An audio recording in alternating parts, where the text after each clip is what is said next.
A short FAQ on a very unique new product called Baja Gold sea salt.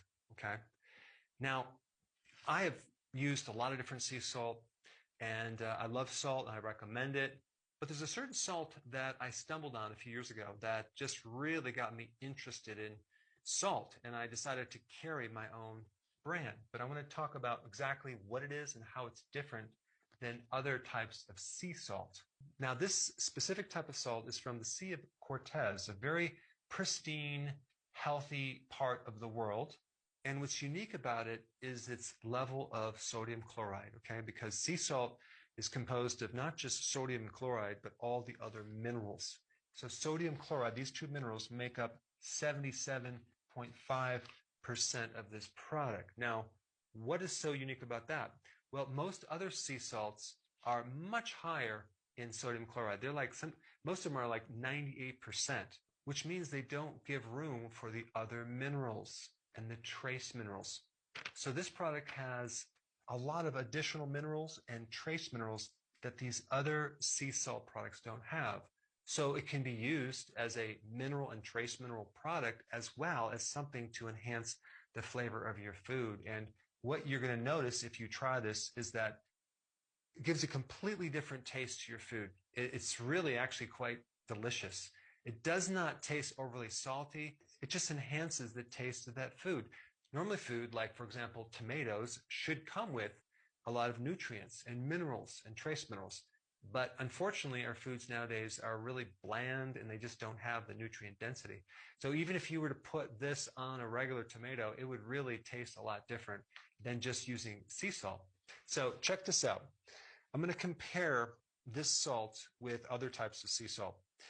So the sodium chloride, just those two minerals, is 77.5%. In Celtic sea salt, it's 81.5%. In another salt called Crystalized sea salt, that's 97%. And then we have Redmond real salt, that's 88.9%.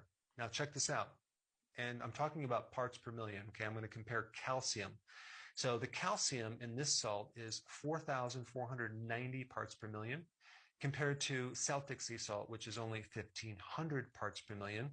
And then you have Redmond real salt, which is 2,850 parts per million. And then check this out, potassium. Baja Gold sea salt has a potassium of 6,000 parts per million. Now, if we compare that with Celtic sea salt, they're only at 957 parts per million, which is more than 6 times less. And then, of course, Redmond only has 318 parts per million. So that would be less than, I don't know, I'm bad at math, but it's like 13 times less for Redmond real salt. Then we get to magnesium. Baja Gold sea salt has 13,200 parts per million for magnesium. Celtic sea salt only has 3,680 parts per million. And then Redmond real salt has only 347 parts per million. So the cool thing about this salt, it has the lowest sodium chloride to then allow room for the rest of the minerals. And the other two things that are very unique about this product is that we recently tested for plastics and it had 0 plastics, okay? So that's really exciting because some of these other sea salts that are in different parts of the world are just loaded with plastics. And this sea salt is naturally sun-dried compared to other sea salt, which is modified or heated with different temperatures that could destroy certain things in that salt. So anyway, you might want to try this salt and start putting it on your food and then give me feedback on how you enjoy it.